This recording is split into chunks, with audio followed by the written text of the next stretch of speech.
Okay, first of all, the wife. Usually when men and women are married, they share income. When you own part of something and it makes money or is in the same building and so forth, you normally would share expenses. This gentleman accepted money from a person who lobbied for Planned Parenthood.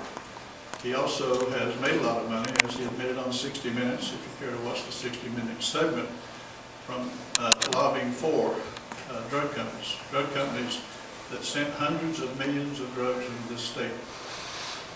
I don't have any issue with whether he can make an argument that for some reason that doesn't matter, or for some reason maybe you shouldn't know that, and try to make that argument, but they're true statements.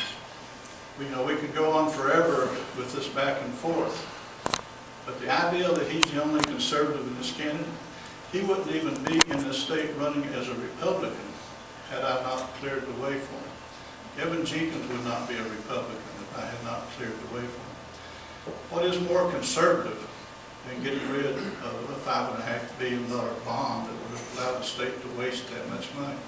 What is more conservative than getting rid of Warren McGraw, which made it a lot easier to get rid of Darryl McGraw? And what is more conservative than cutting taxes? And what is more of a proven track record than thousands of jobs, the most successful coal company to ever operate in West Virginia, and being on the boards of the major companies in the United States, including the U.S. Chamber of Commerce? I give AG a moment, I'm going to give Tom a moment, and then we're going to get out of here, and this explains why we need a bigger debate. Guys, I'm just going to leave it at this. You guys know the proven conservative record. In 2012, I was the only Republican elected statewide. I wasn't one of those who had the trail paved for me, quite frankly. I was the only one who won in 12 when every other Republican statewide official lost. And I think because people knew that I made certain promises and I was going to keep them. I was going to take on President Obama. That's what we did. We're going to defend life. I'm the first pro-life Attorney General. None of this nonsense says anything otherwise. And once again, I think it's unfortunate to try to drag someone's wife into a situation. I don't think that's called for.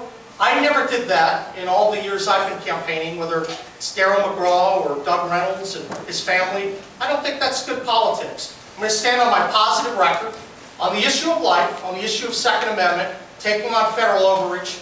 We can do a lot. Plus, we can win in the fall. And I think that's critical. So I'm grateful for the opportunity to be here today. We're going to keep running our very strong, positive campaign. We're not going to let anyone tar us. We're going to keep fighting. I'm the conservative fighter. We're going to stand up for you. Thanks, guys. Go. Thanks, Rob. So the interesting thing about going through Special Forces selection is that they intentionally place you under stress. Emotional stress, spiritual stress, physical stress. And why? Because they want to see what your character looks like when everything else is stripped away. When you don't have any energy left, you don't have any hope left, what is at the core of a man? And so this campaign is starting to stress people. And so you're starting to see what's at the core of people. Because stress strips away the onion layer. I told you before that I've been stressed. And I'm still standing. I think that what we're seeing more and more is that stress is bringing out the true character in some of the candidates.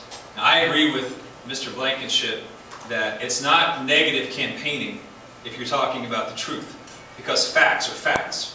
Facts aren't emotional, it's just the truth. So if you're educating voters on facts, that's not negative campaigning. On the other hand, lying about candidates, that is negative campaigning. And I think that as this race heats up and we see more and more stress, we're going to see certain candidates unravel more and more.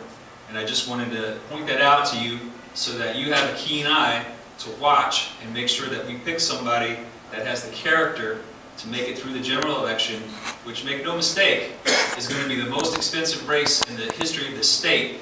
And the Democrats are going to come with everything they've got. And so if we send somebody up there who doesn't have the character to withstand that fire, it's a big mistake and we'll lose the seat. Gentlemen,